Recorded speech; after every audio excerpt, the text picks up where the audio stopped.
YouTube, what's up guys? Want to get on here and talk to you guys about ownership. One of my subscribers on Life of Basio, he sent me a message on my Instagram, and I usually don't check my DMs, but every now and then I'll get a notification and I'll see what the message is about. And this one piqued my interest because it was a recommendation for a video. And he talked about Shaq and his recent interview on EYL, Earn Your Leisure. Yo, I was subscribed to Earn Your Leisure. I think they had like 10,000 subscribers. I was like, yo, this is gonna blow up. Keep going. And sure enough, it blew up.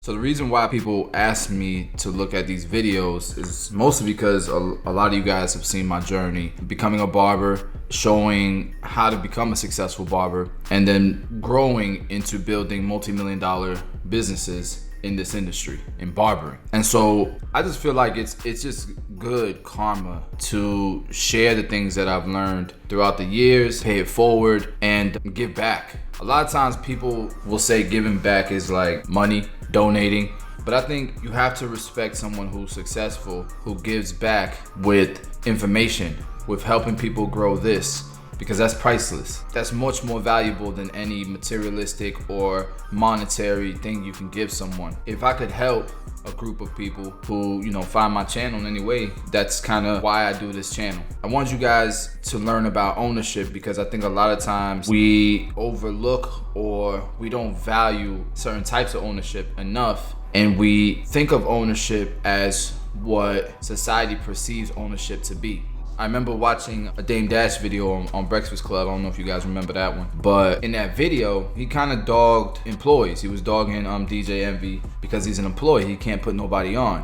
And I don't quite understand why DJ Envy didn't respond a little bit better, because the man owned real estate. He owned businesses. You could have a job and own things. Probably had a whole stock portfolio. That's ownership. Stocks are ownership. It's a percentage of a company. You would have to buy a whole lot of stocks to have say in that business, but it is ownership. Real estate is ownership. There are people who bought NBA basketball teams being employees at a startup that grew into Google. I think Google has like 4 former employees that own a sports team. It makes no sense to just shut something down because of a label that it has. There's nothing wrong with having a job, keeping that because it makes sense for you too. Let me explain.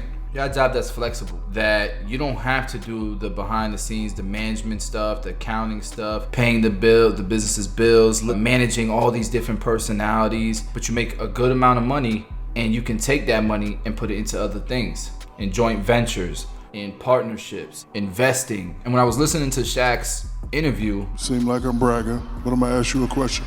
Who owns Marilyn Monroe? Marilyn Monroe. Playboy? Who owns Elvis Presley? Who owns Forever 21?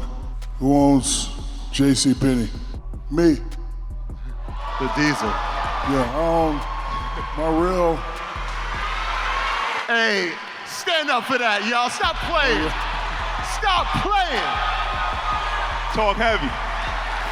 Talk heavy. My real. Talk to him. Talk to him. So my real business is I own 50 brands.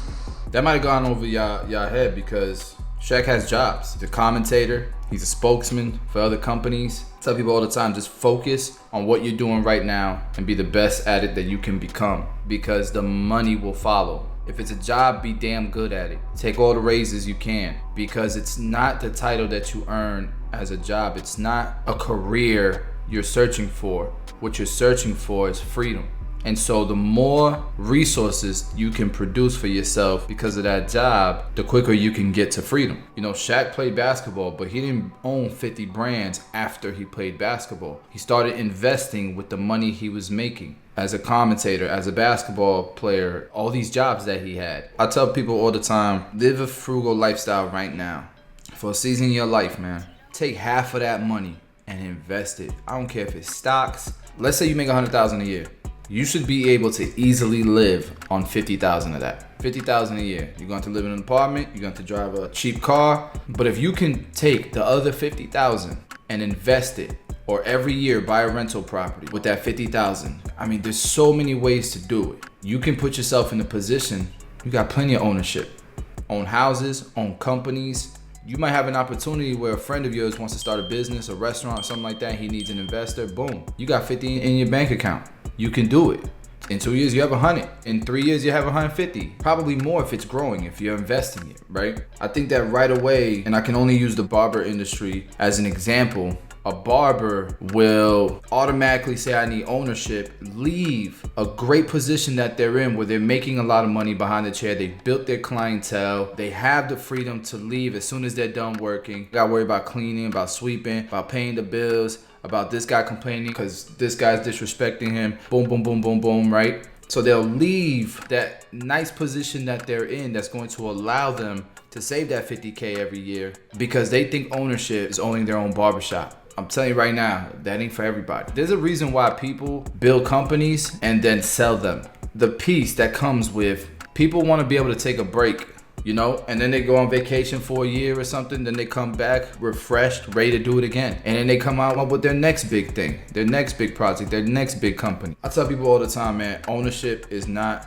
always what society wants you to perceive it to be. There's nothing wrong with owning things like Shaq. JCPenney is a public company. Let me see how he owns JCPenney. Is he a majority owner because he bought a bunch of stocks? I don't know. Let's see. All right, so it looks like Shaq is part of this group called Authentic Brands Group. They are a brand management conglomerate. So they hold a bunch of licenses, trademarks. Yeah, they strategically acquire struggling brands to fix them pretty much. And this group that Shaq is part of, you can be an owner of as well because they've gone public. So they have an initial public offering of $100 million. It can increase obviously, but you'll be able to buy shares of Shaq's brand management group called Authentic Brands Group. Now, I want you guys to see that this is a company that is owned by several investors. Shaq being one of them. So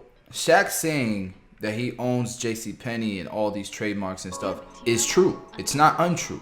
Immediately, people probably are thinking Shaq owns JCPenney like the way I own a barbershop.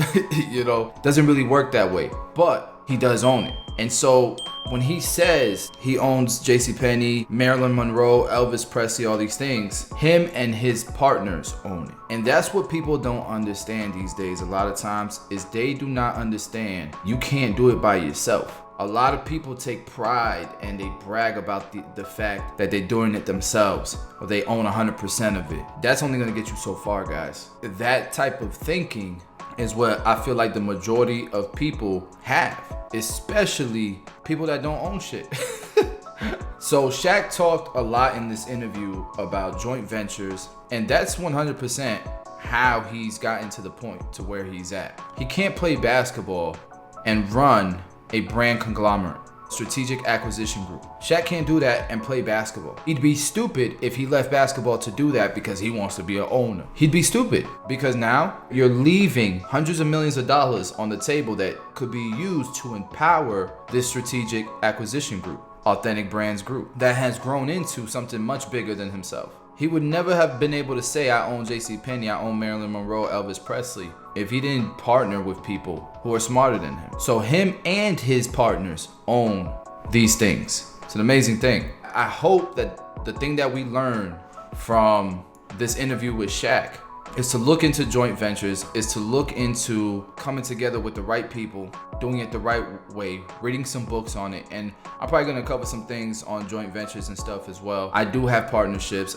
I do have joint ventures with my partners and stuff. And we've been able to do some amazing things that I couldn't have done without them. They couldn't have done without me. And it just works. Most people can't do this because they have not leveled up the way that Shaq has this right here. And in the interview, I'll let you guys, please go check it out. I'll put a link in the description with this interview.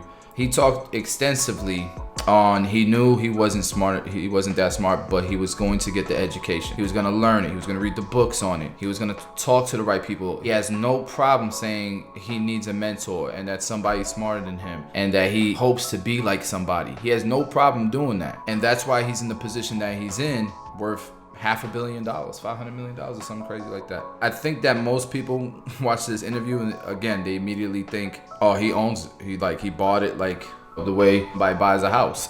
You know, that's not how it really works, guys. There's a lot of money in the poor and middle class communities.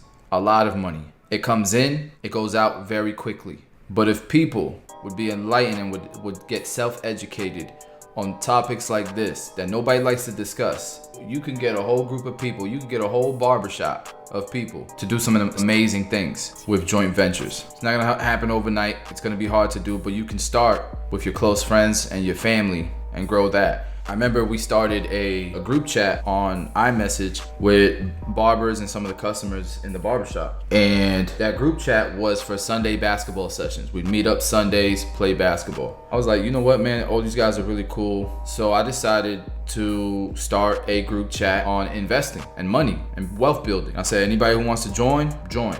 Started out with 3 of us that joined immediately. It got so big we couldn't use iMessage anymore, so we had to create a WhatsApp group. I don't know how many people are in there, but you know, 100 people is the max that iMessage can do. And we added more people since then, and we're way past that now. That's how it starts. That's how it starts. There are people now in that group that had never invested in their life to now investing and having more money than they've ever had in their lives. You know, that's how it starts. It can start in the barbershop. But if you don't educate yourself, how can you help other people? It's like if your ship is sinking, how can you save somebody else from drowning? You got to take responsibility and you got to educate yourself. We'll talk about joint ventures. Probably this whole week I'm gonna be looking it up and stuff if you guys wanna follow along. If you got any comments you wanna leave, please do. If you know anything about joint ventures, please do add some value in the comments below. And with that being said, guys, I rock with y'all. I hope you guys rock with this channel. Please do share it if you think it's gonna help some of your peers. Yeah, let's get these subscribers up. Smash that like button for the algorithm. I'll see you guys next time.